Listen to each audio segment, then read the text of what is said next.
Welcome back to the Middle East. I feel like this is kind of what you live for, right? Things, some challenges that people think, well, there's no way he should be trying that. I feel like when you get a phone call that offers you that challenge, you just can't wait for it.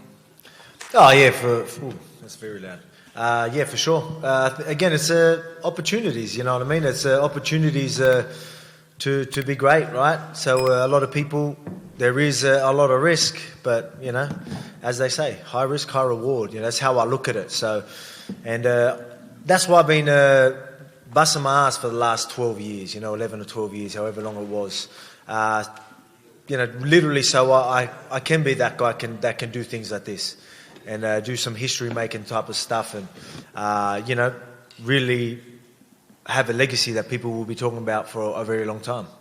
There are people who are almost already trying to set the narrative that you have nothing to lose, you can come in here and be the hero. But I've heard you say multiple times that no, if I don't get this done, I lose an opportunity at this rematch, like that lightweight title.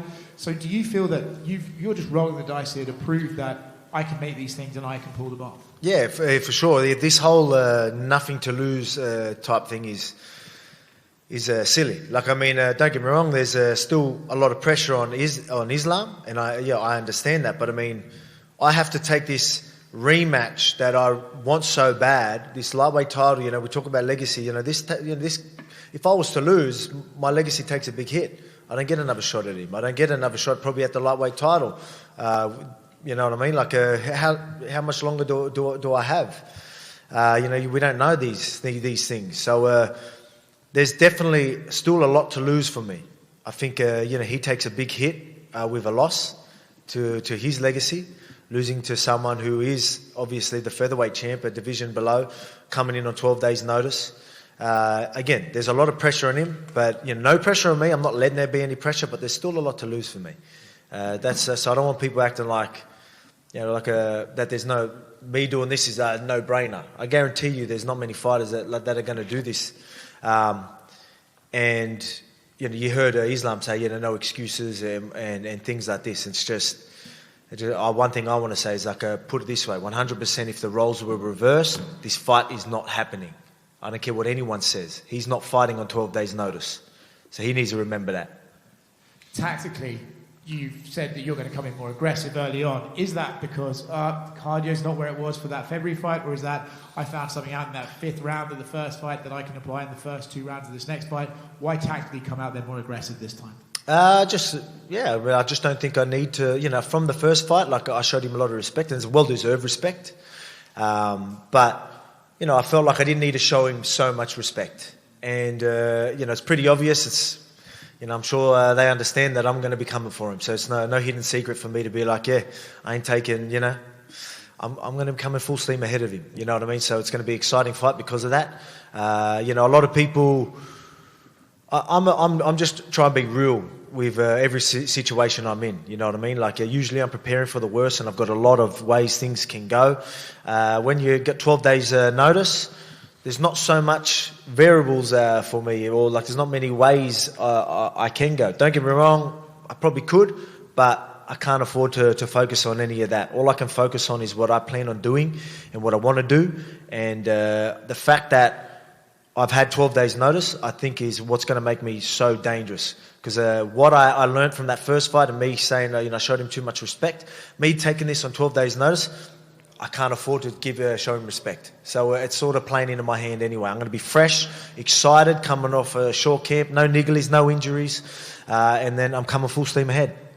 You took up 12 days. What amount of days would it been to make you say no? Say it again? So you said yes on 12 days. Would you have said yes on 10 days? Would you have said yes on 7 days? How close to the fight before you saying, well, okay, come on? I mean, it just depends on the weight, really. That's 12 days where my weight was. Luckily, the day before I got the phone call, my weight was pretty heavy. You can go on my YouTube channel and you can see what my weight was. I think it's out there anyway. But if you want more of the details, it's in that video. But yeah, you could see, and then I was already like, oh wow, this is way too heavy. So I had a 1 day head start before I had the call, because I didn't like that weight. So I lost like a couple of kilos even before I got that phone call.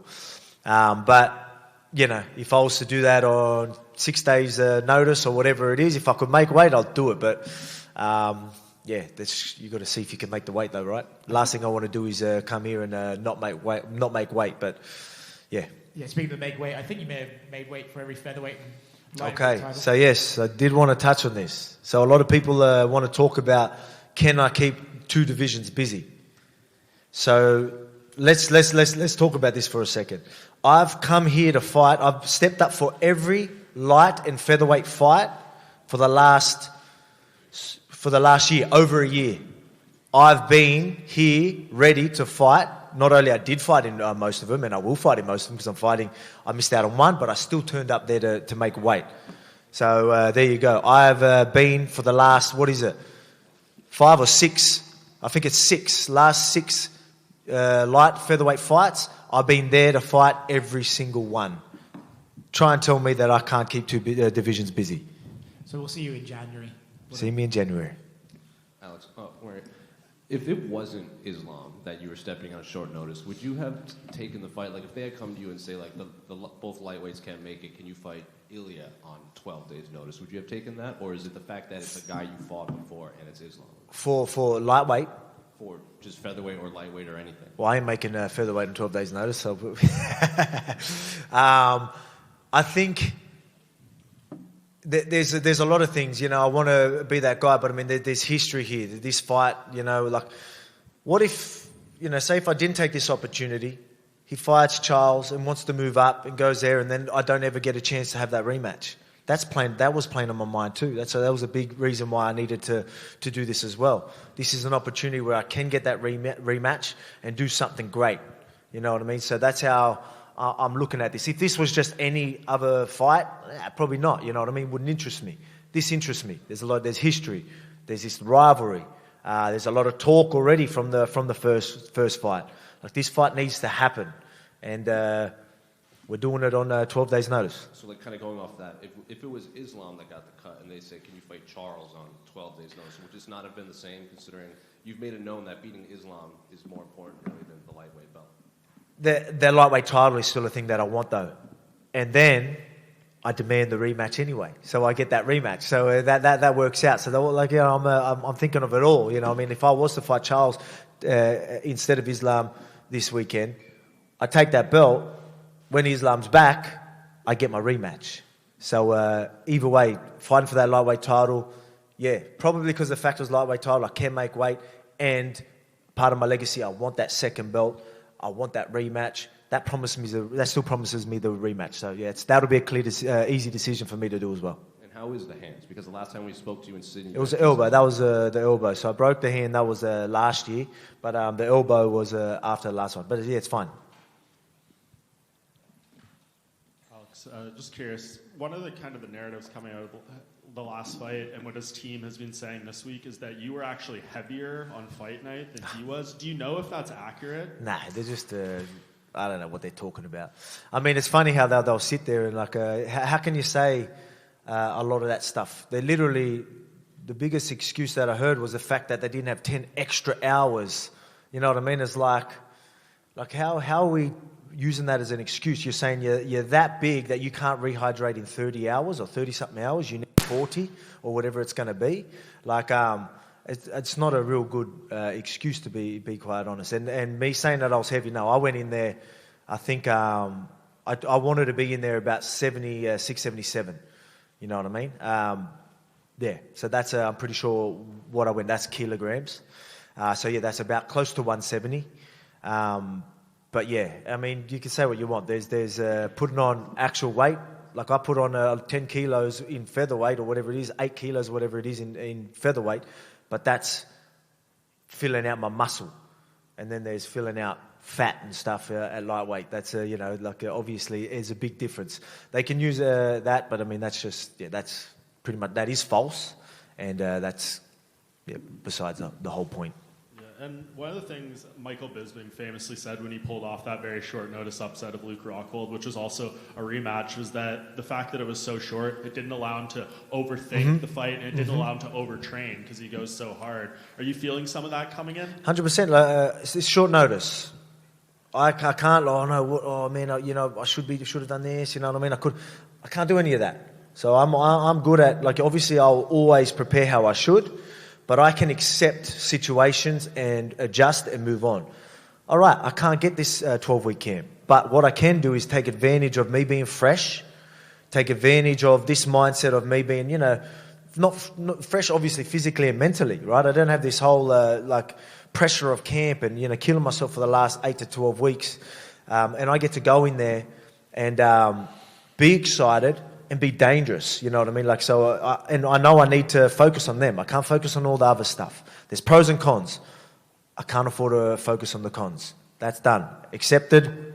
Move on. What I can do. There's still a lot of pros there, and I'm gonna take full advantage of it. And you told Fari last night that a fight with Justin Gaethje sounds nice after this, maybe a trilogy.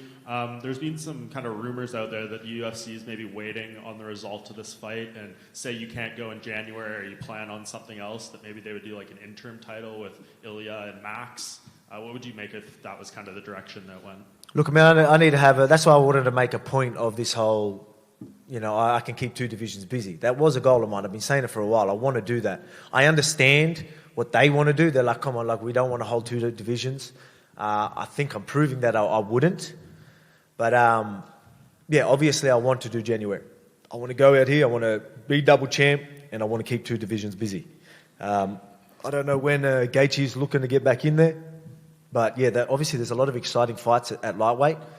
We'll see what happens. But, I do, want to keep 2 divisions busy. That is something that I want to do. I don't think we've had many people do that. That's obviously a difficult thing to do, but I think that can add a lot to my legacy as well. So that's something I definitely want to do. What is the secret to this activity, to keeping healthy, to keeping mentally fresh? How are you doing this? I'm just a professional. I have been for the last 12 years, and I've got full confidence, and I'm comfortable with who I am and what I've done for them years to understand that, I'm going to prepare anyway, and then I'm going to be, a lot of people are like, I need a break, and they're worried about if things go wrong, which is fair. But I've got I got that motivation probably from Izzy, how active he was, and what he was doing for so many years. That was inspiration for me to be like, I want that. I thought that was incredible, and that's why you're seeing me, take that as well. And then now I'm just trying to add on. I feel like I thrive off it. I thrive from being active and doing things that not everyone will do. And then even situations like this, I feel like you just keep adding on to that legacy and who you are, and my mindset, mentality. It just shows you what I'm all about, and I'm comfortable and happy with that, and ready for all challenges that come my way. Yeah, and you mentioned, and I literally thrive off it. You literally couldn't keep the smile on my face. The day after, as soon as I got that call, all week, I was so excited. Everyone in the gym, everyone was excited. I know. So it's like everyone just knows, all right, obviously everyone knows that Islam's no easy fight, but they just know if anyone can do it, it's me, and everyone's excited, and everyone was just pumped up and ready for it. So it's been nothing but positive vibes from myself and my team, and can't wait to go out there and make history. And you mentioned kind of the comparison to Izzy. You see him now, though, and he's saying he needs a long break. Yep. Is it maybe unfair to compare it in that sense, considering he had 100 kickboxing fights? With and he was, what did I see? 11 title fights since 2019. That's nuts. You know what I mean? It's crazy. So obviously it obviously didn't go his way last fight, and then he just needs some time. You know what I mean? So. But and that's fair, you know what I mean. There's going to be times that's going to happen. He's done already incredible things anyway. If he was to retire, he's retiring as one of the greats anyway. So I've got nothing but love for Izzy, and whatever he chooses to do, I'll support it. And just last thing for me, are you aware of the rumor of the EA Sports UFC cover curse? And what do you make of this whole thing? I love debunking all that shit, to be honest. Wasn't there the 35-year-old thing as well? I love it. They get, I remember even they said it for my Aldo fight about the haircut on Embedded or something like that. And so I debunked that ages ago. I think I've debunked a few things and ready to debunk a few more. I hope people keep pushing that, you know what I mean? He broke the UFC cover curse. It's man.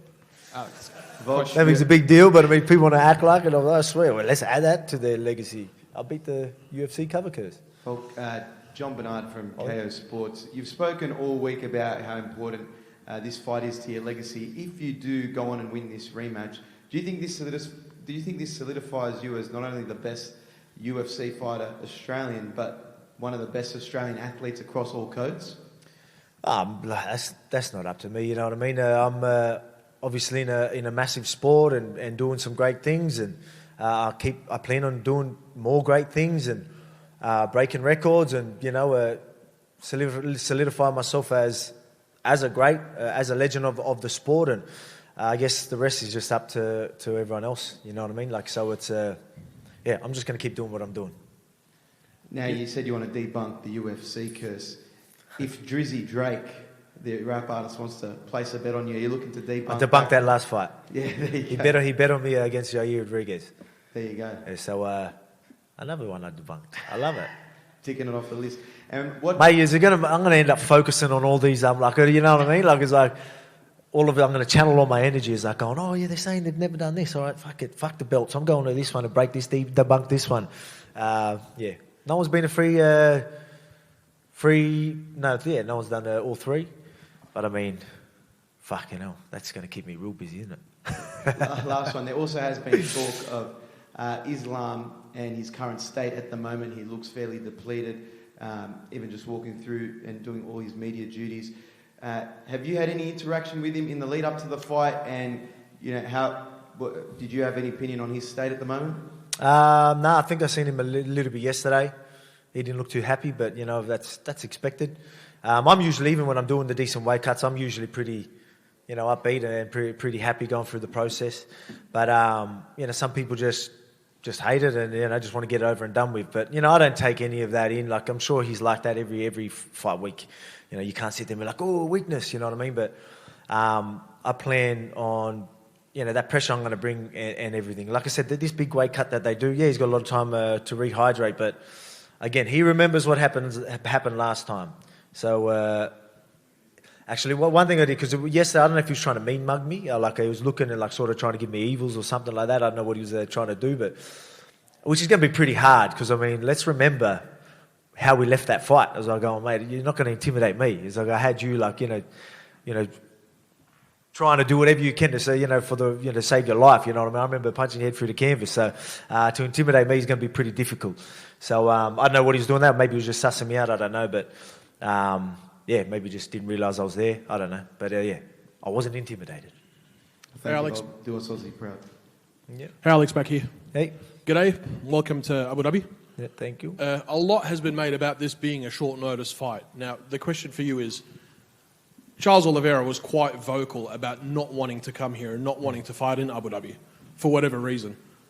Was there any part of you deep down inside that kind of knew that this might be coming? I mean, I'd love to tell you that I did do that, because that's probably something I would usually do, I guess. But I mean, I was doing whatever I can to try and fight later in this year. And so I literally thought I was fighting in January. So luckily, I'll do my head in if I don't train. So I'm always training. But I'll be honest, I didn't expect to get the phone call. But that doesn't. I'm glad I didn't expect it, because I think that still puts pressure. I still think that's, like I said, I'm coming in fresh. Yeah. Fresh mentally and physically, because I didn't even think of this. You know what I mean? So I think that's an advantage for me. So I'm sort of glad, if it's going to come on 12 days' notice, I'm glad I wasn't constantly thinking about it, because I wouldn't be able to fully commit anyway. So the way it's planned out adds to the story and makes me more dangerous. So I'm sort of glad that I didn't expect this fight to come up. Well, we're very happy to have you here at Abu Dhabi. One more question, Volk. Coach Craig Jones, in the lead up to this, said Sambo isn't a real sport. How do you feel about that? Craig says a lot of things, man. Look, that's just Craig. I don't know. I'm sure people understand how Craig is. If they get offended, they definitely don't know what he's all about. But watch videos, and then you will understand Craig Jones. Thanks for your time and good luck, champ. No worries. Cheers. Alex, question at the back over here. Yep. You bring a lot of heart and passion into your fights, and that's of course your legacy as well. But you spend quite some time away from home. in New South Wales. So how's the support and the passion from your team as well? Can you talk us through that and the legacy as well that's involved with Time away from home. Yeah. No. Your fights and the support. Oh, because I'm fighting regularly, you mean? No, the support that you get from your team. Okay, yep. Yeah. No, well, the support's incredible. Yeah, obviously I'm yeah, I didn't know the question. Like, sorry, you're saying I'm away from home a lot? Is that what? Yeah, whilst you're away. Okay, You yes. spend time away because Australia is quite a far distance. So when you're out and about for your fights, the support. Okay, yes, okay, yep. Yeah. So yeah, obviously man, the support's been incredible forever. You know what I mean? In Australia, especially down in the Gong, everyone's always been great. But I mean, this whole situation on 12 days' notice shows you the team and the support I have. I've been pretty vocal about it, like how everyone literally just changed all their plans, literally hours after I got the phone call, to be there to help me in camp, or to be overseas, get me ready in the few days that we had, and not only that, to be over here at Abu Dhabi, spending a whole 10 days or whatever it's going to end up being away from their family. Just to help me out, when you got physios, strength and conditioning coaches, you got dietitians, and then obviously your training partners and coaches, and everyone literally just dropped what they were doing. And not only did they do that, have been nothing but positive, and it's been a joy. It really has. And I think I'm glad they were like that. There's no stress in the camp, which is going to make this more exciting and make me more dangerous. So I've got a great team around me. Very thankful. A couple of the Australian athletes across different sport, whether it's Nick Kyrgios in tennis or a couple of the cricketers that come out here, they talk about the distance, being away from home, and how that mentally sort of affects them, maybe not being able to see the family or whatever. Okay, Is that something that you feel as well? No, not really. Like, I've got a job to do. This is a part of the process. Like I said earlier, no matter what situation I'm accepting, I'm going to make it work. I try not to, I hate being away from my family, but if I have to for a fight, that's it. It's done. I have to accept it, move on, and focus what's at hand. I'm able to do that. You know what I mean? Even when it comes to injuries and things like that, sometimes you get an injury and you start stressing, no, what if something's bad? And then you hear it is broken. Yeah, you have broke your big toe. It's like, all right, accept it, boom, move on. But now I've got a clear path. I was stressing more before I knew it was broken. Then I find out, the worst possible news, and now it's so much easier for me to accept and be like, okay, no more pressure. That's happened. All right, now we've got to do this. I can accept these things and move forward. I think that's just a part of my mentality, my mindset, and that really helps me be able to do what I do, especially in this crazy roller coaster of a sport, and MMA and UFC, and my crazy, wild career as well, and doing crazy shit like this, lucky I have that type of mindset. And just a final question from me for the fans that are coming to Etihad Arena to see your fight. This passion that you bring, this energy, do you sort of credit that to your upbringing as well and the struggles when you went through in your childhood? Is that something you credit as well? I mean, there's a experience through everything, man. Like experiences through everything in life, right? Gets you ready. I wouldn't be the man I am without this career, without without how I was brought up, and all them life experiences made me who I am. So and I'm very proud of that, and I wouldn't change a thing. That's one thing that a lot of people do ask me is what's one of your greatest accomplishments? And I'm have my fair share of accomplishments, but one of my greatest accomplishments is the fact that I was able to be myself through the whole process. And I'm very, very proud of that. Very proud of my experience, my upbringing, how I was raised, and I hope I set a good example for a lot of people out there. Alex, hello. Have you contacted Charles Oliveira after he out from fight? Sorry, what was that? Sorry. Have you contacted with Charles Oliveira? Have I contacted Charles? Well, no. You're probably right. I should probably, No. Just obviously I'm sure he wanted to still be here, and then they made a decision. So you got to feel bad for the guy. Obviously selfishly, I'm like, I wouldn't say I'm glad it happened, but selfishly, I'm in this position that I'm thankful for. But I guess I didn't message him. But Charles, if you're watching, obviously sorry, and hopefully you get a shot again. I don't know what to say there. I feel bad for the guy, you know what I mean? Like, you're making me feel bad, Okay. And how many fans from Russian contacted you on social media and they support you or hate speech? I've got my fair share of support from a lot of people around the world, actually, to be honest. So, which is pretty cool. But so the support's been incredible, even in Russia. I'm a pretty chill dude. So I don't think too many people hate me. I know they used to, but I think they're starting to grow on me. Obviously, you're going to get a lot of people supporting, Islam and their team and that, which is fine. That's expected. I'm probably going to get booed when I walk out to the octagon, but I'm prepared. I'm ready for that. All good. We'll see what happens. But I mean, the support's been incredible. Thanks. Volk, over here. With Khabib's advices this time around during this fight, do you expect Islam be more dangerous and smart? I mean, I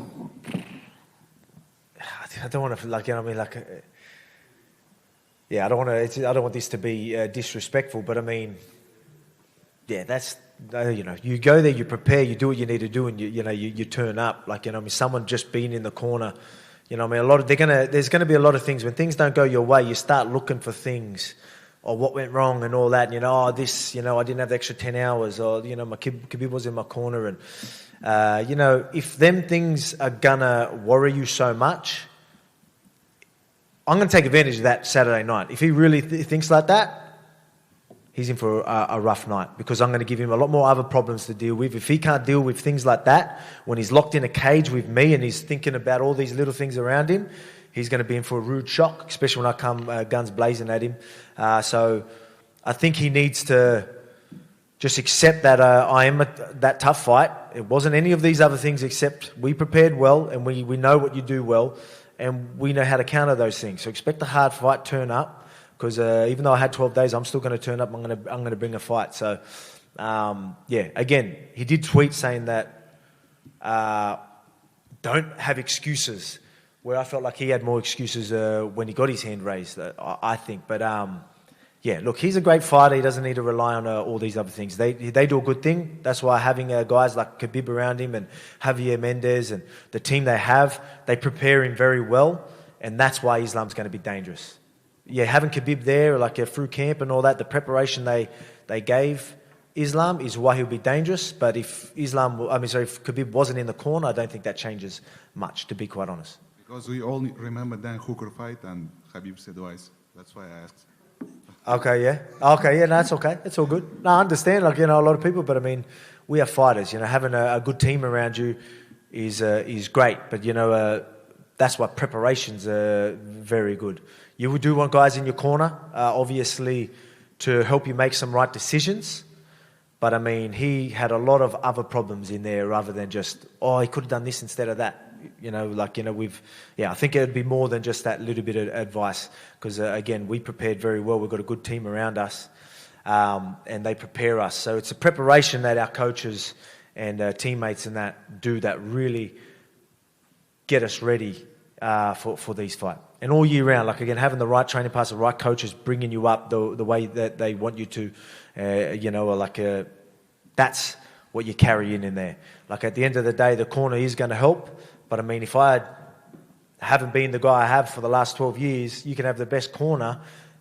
There's a good chance things are going to go wrong, you know what I mean? If you aren't properly prepared. But luckily, I have the right team around me and the right coaches that have been keeping me prepared and on sharp and, understanding the game for the last 12 years. So that's what I'm thankful for. Hi, guys.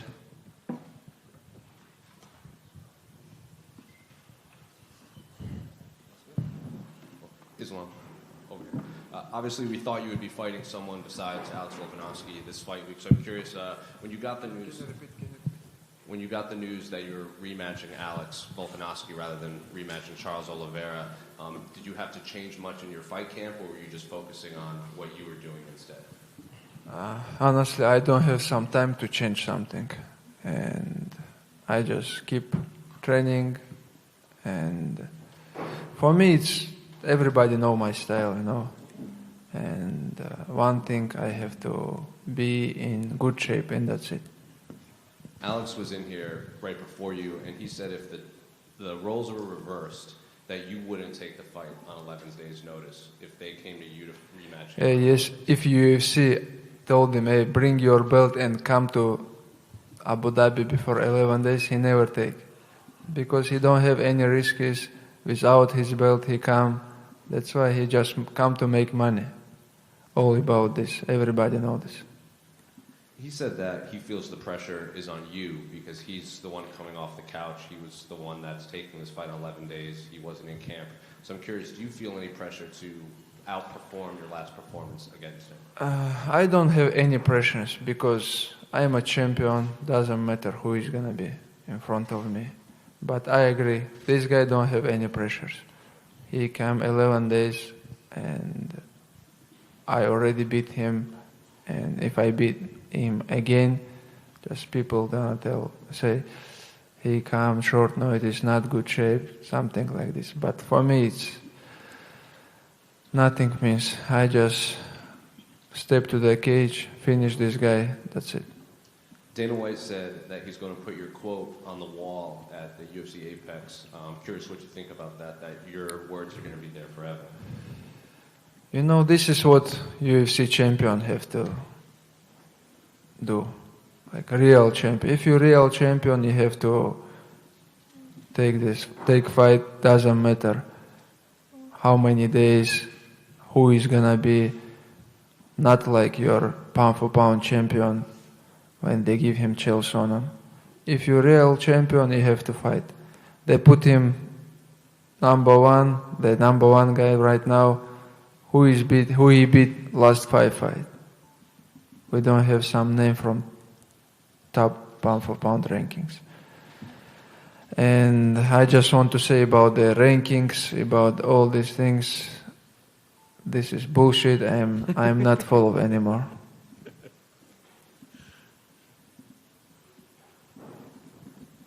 Islam, why did you change your mindset on the rankings? Why do you not care about that as much anymore? Because last time I beat already the last fight, number 2 versus number 1.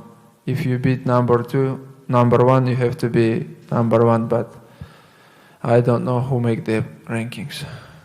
Alex has said that his goal is to come out very aggressive. He's predicting he'll knock you out early in the fight. Do you feel like that's how he has to fight, given the short notice, or maybe his best chance? I don't remember when Alex knocked out someone. He wanna try to pressure me, or he want to make me think about this, but I don't care. Everybody who stepped to the cage want to knock him out, but I stopped them all.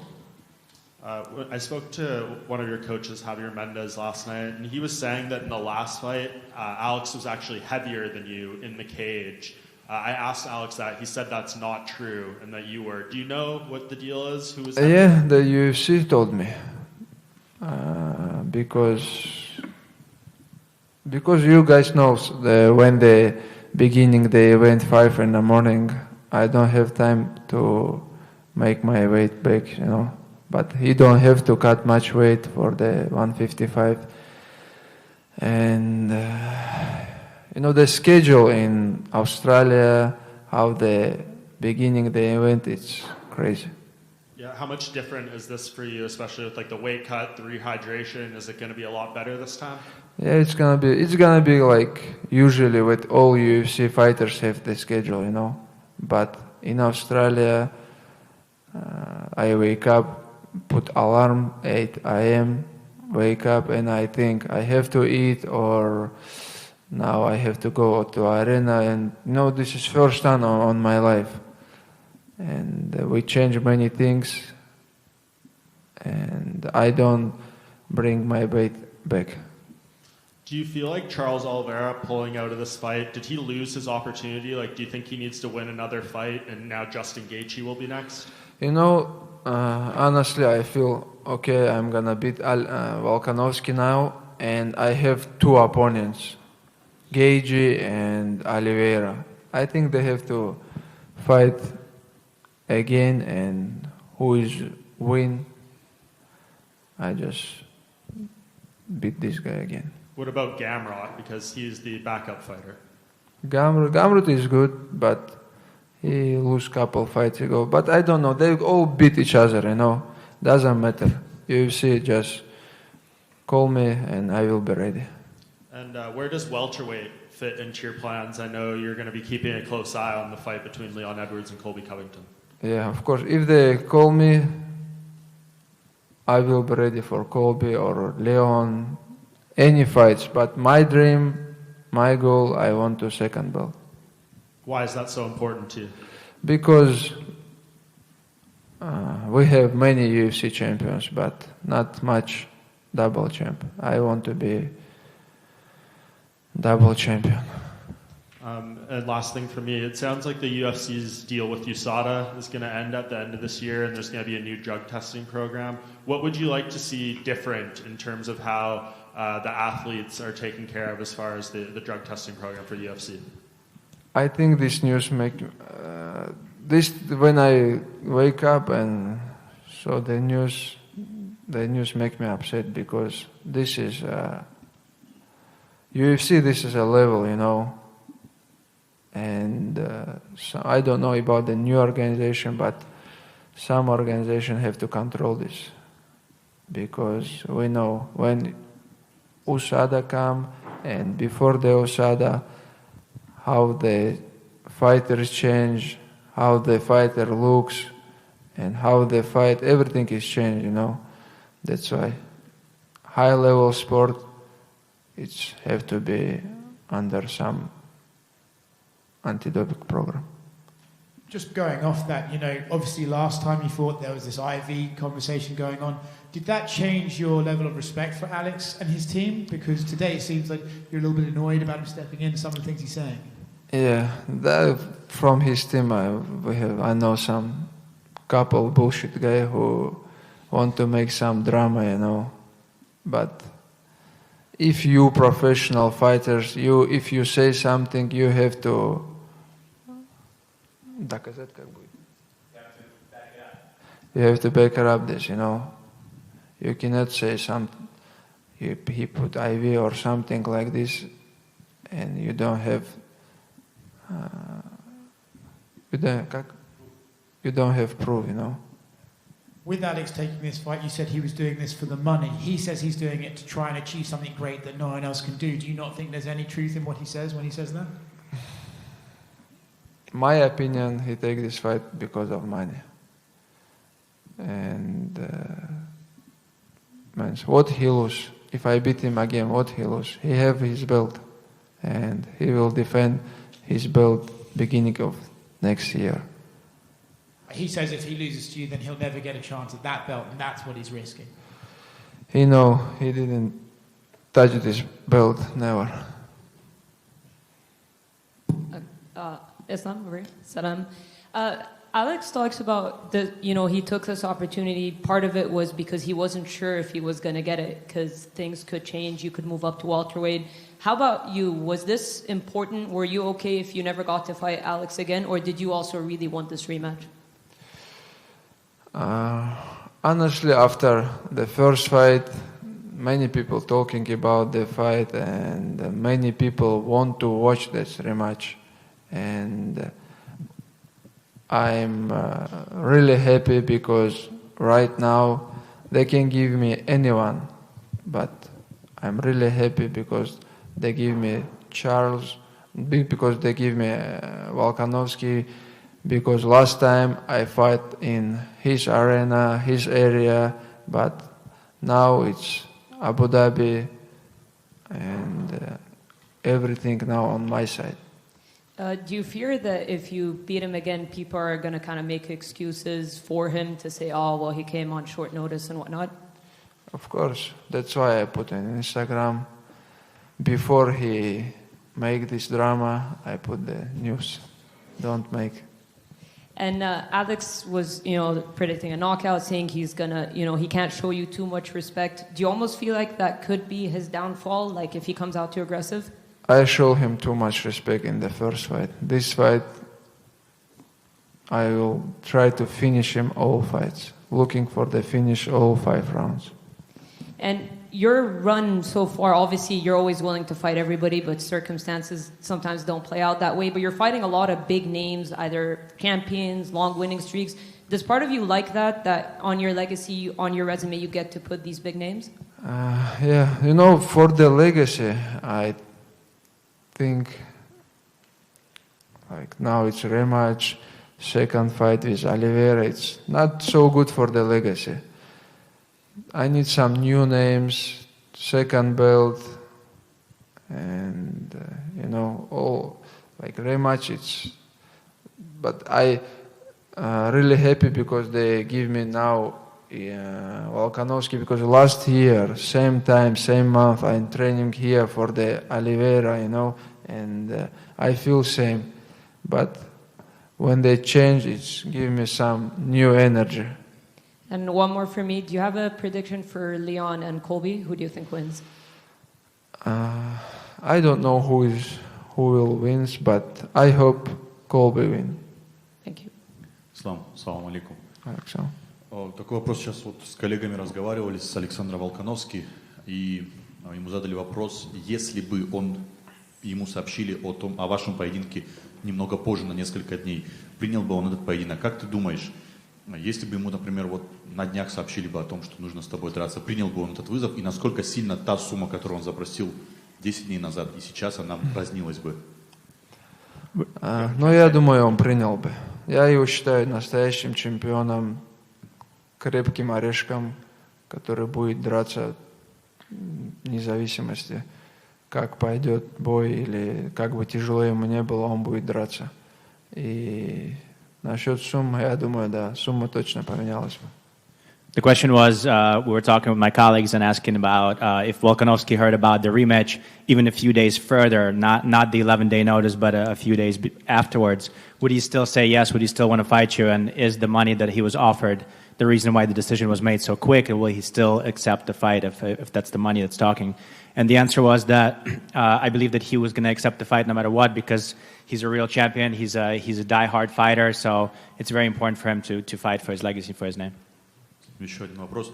Как ты думаешь, Волконовский на 10-дневном уведомлении опаснее, чем Чарльз Оливейра с полным лагерем? Another question, what do you think, is Volkanovski with a 10-day notice more dangerous than Charles Oliveira with his full training camp? Знаешь, я думаю, все оппоненты опасны. Если ты им дашь поработать, любой из топов опасный. I think all opponents are dangerous. I mean, anybody from top of the division, they're all dangerous. So if you let them work, if you let them implement their game plan, they're all dangerous. А в прошлом бою ты дал Волконовски поработать? Как ты думаешь? Last fight, do you think you gave him the opportunity to work a little bit?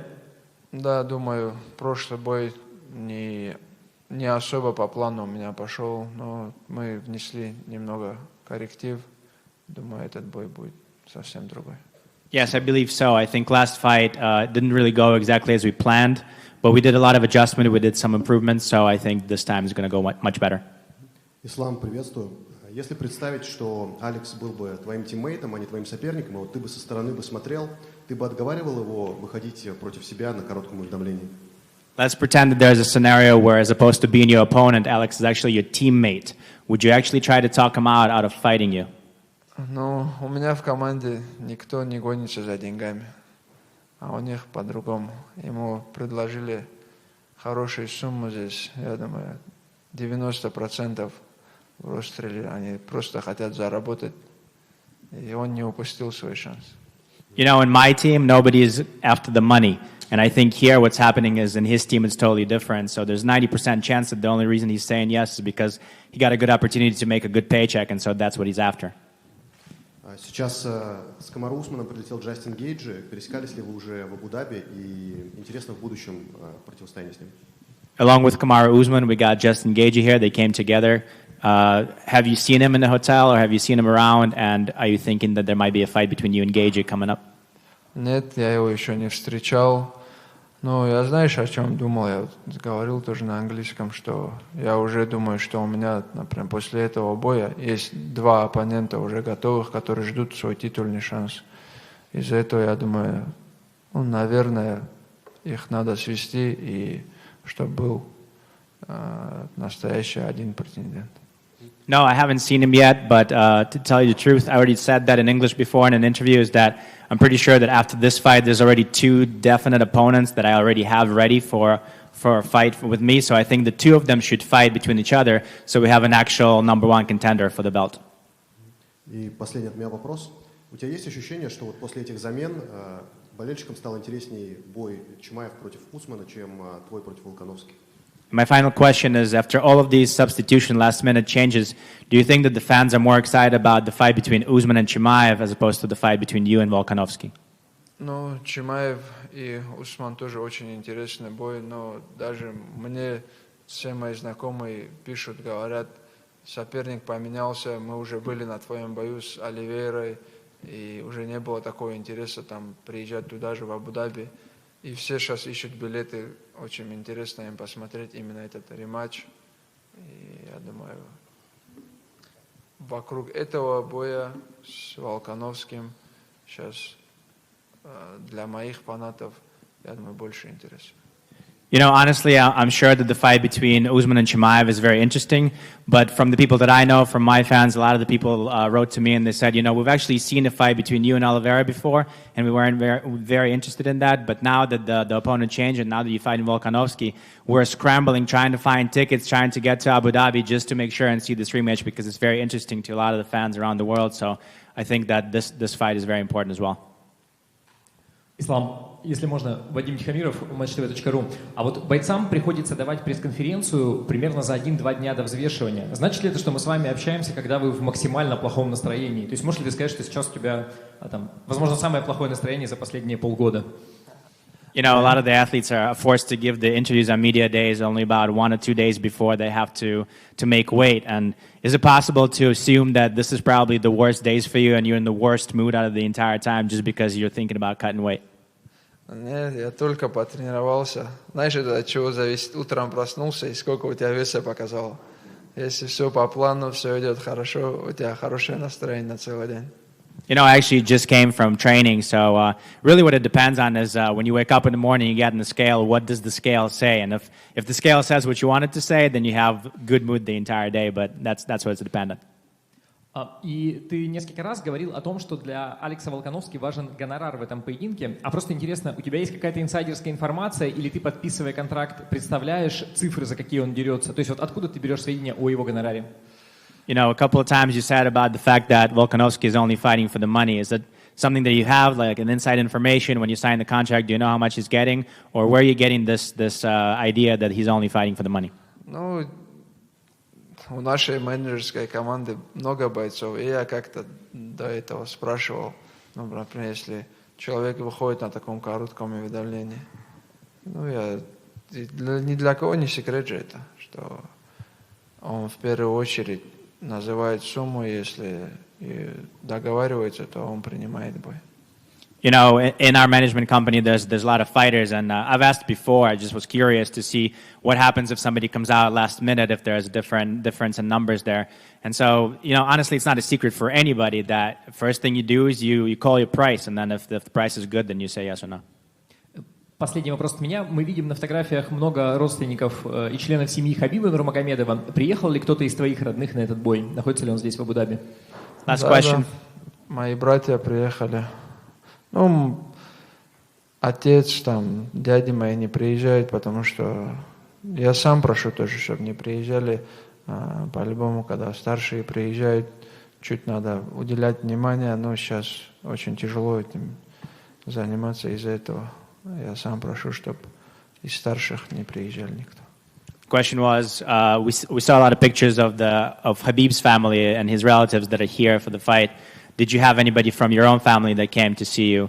And the answer is, I had a couple of brothers that came, but not my uncles, not my dad, because this is very difficult when you have such an important fight. You still have to pay attention to those relatives that come in here, and it's actually something that I asked them myself not to come for the fight, just because I have some other things that I have to concentrate on. Ислам, слева от тебя. В недавнем интервью ты сказал, что Хабиб не только не будет присутствовать у тебя в раздевалках перед боем, его даже не будет на арене. Вот объясни тем, кто не понимает, потому что некоторые еще думают, что вдруг Хабиб когда-то будет выступать, почему он не ходит даже на турниры? You know, a little bit ago in the interview you said that not only is Khabib not going to be in your corner, he's actually not even going to be at the arena. Can you please explain to some people that still don't understand why is it important that Khabib is not going to be here? Ну, я только вот так могу это объяснить. У нас очень большая команда, и если Хабиб будет приходить на чей-то бой, то мы все одинаковые в команде. У нас нету кто-то чемпион, кто-то там только начинает. Все друг друга поддерживаем. Если он на мой бой пришел, значит, ему надо идти там и других поддерживать, и на все бои ходить, чтобы кого-то, может, не обидеть. И из-за этого просто он уже сказал, что не будет посещать арену, не будет там в углу, и мы его все в этом поддерживаем. You know, we have a pretty big team, and we don't define who's a champion, who's just starting out, who's in the middle of their career. Everybody's equal, everybody's the same. So if he's going to come to my fight, he's going to have to come to other fights and stuff like that, or he's going to have to explain why is it he went to one fight and didn't go to the other fight. So that's what he said. He's not going to be in a corner. He's not going to be coming in. He's not going to be there for the fights just because this way he doesn't have to do it for everybody else. И в еще одном недавнем интервью тебе задали вопрос относительно того, если бы Хабиб сейчас выступил, мог бы он победить Стрикланда. Ты сказал, что это вообще без проблем. И ты даже сделал отдельный пост про это, где сказал, что Хабиб в очень хорошей форме, и ты там именно процитировал, что он мог бы победить даже Стрикланда сейчас.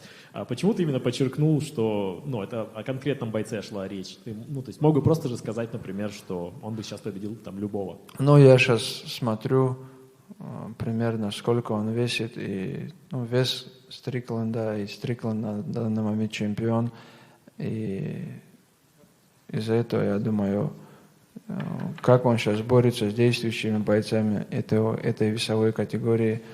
Я представляю бой и не вижу шансов у Стрикленда, что он сможет остановить Хабиба борьбу.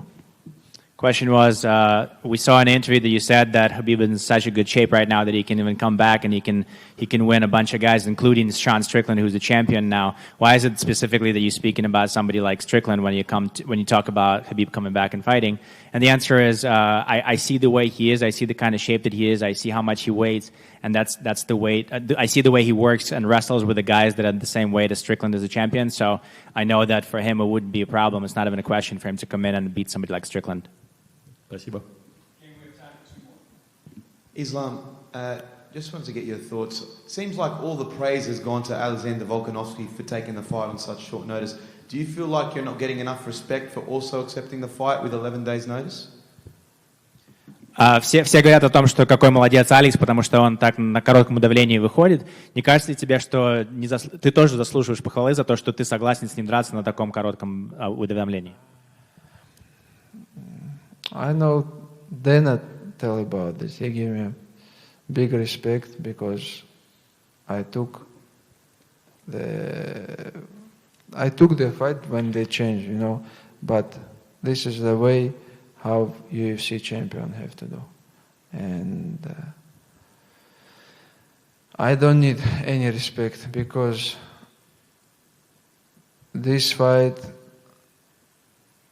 like soon or later, have to be, and this rematch, what I really want.